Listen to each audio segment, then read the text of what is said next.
need to have them on there. And it's a part number blueprint. Let's just go ahead and put this blueprint out here for the world. And this is looking at it from the head-on view. You got that piece of angle iron over there, you got this piece of angle iron over here, and you have this 1/4 inch piece of flat metal welded underneath. It'll have to be welded right here, along here. This side view will be coming across up. Simple. We will probably drill a hole this area for a tie down in case we want to ship the unit. 1/8 inch angle by 1 1/2, 1 1/4 inch leg, 1/4 by 2 flat bar. The way this thing works, let's axle is right here. The wheel hub is right over here. Wheel hub, cotter key. Possibly, if there is any misjudgment on the sawing, and possibly a wavy washer in this area right here, just to take up vibration. The way this works, in order to get a pivot, this center line, let's say 1/4 by 2 by 3 or 4, and drill a hole right down through that whole mechanism right there and put your bolt in right there. That's pivot. Put a lock nut on the bottom down there. I'm gonna say about a 3/8 on this Maytag cart, about a 3/8.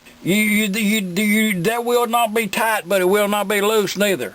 Good working fit. So it turns, swivel. We have to get from this swivel, we have to get to this axle. There will be 2 lugs welded in this area.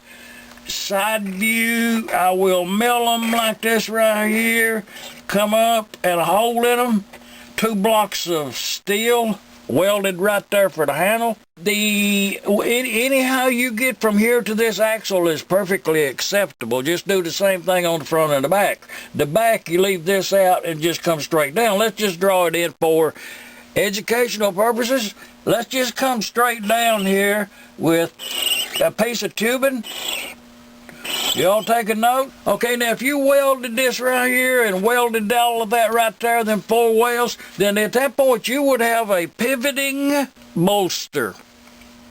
That's what you'd have. That's what we're going to do. Okay, to bring you up to date, what I did is I went on ahead and it's 1/8 by 1 mile steel, and I turned them on a round thing, turned around through there and welded them, 4 of them. That's going to be the wheel rims. 1 inch long pipe right yonder. And I did run a drill bit in there so I could get that 1/2 inch axle up in yonder, and it turns real good and freely. That will be inside. One of them will be right in the center yonder. Each wheel will have one of them. It's 1 inch here and 1 inch yonder. Oh, ain't that a beauty? Is not that a beauty? Just look at that. It's ready to go. That will be the center of the wheel. A couple minutes when the bar pipe has a mill scale on it, which you don't want there, so just run it on you got to have 2 of them. You got to have 2 axles per cart.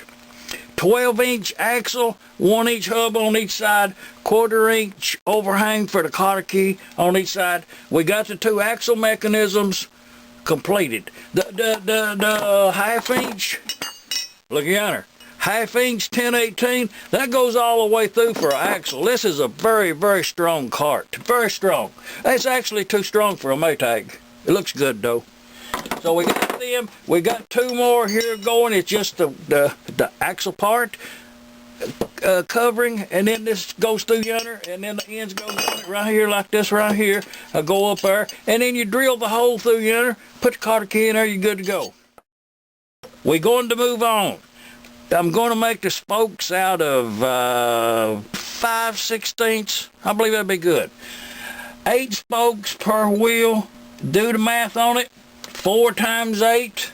And I'm going to build about 6 carts. I'm going to be sawing these little bitty things for a while.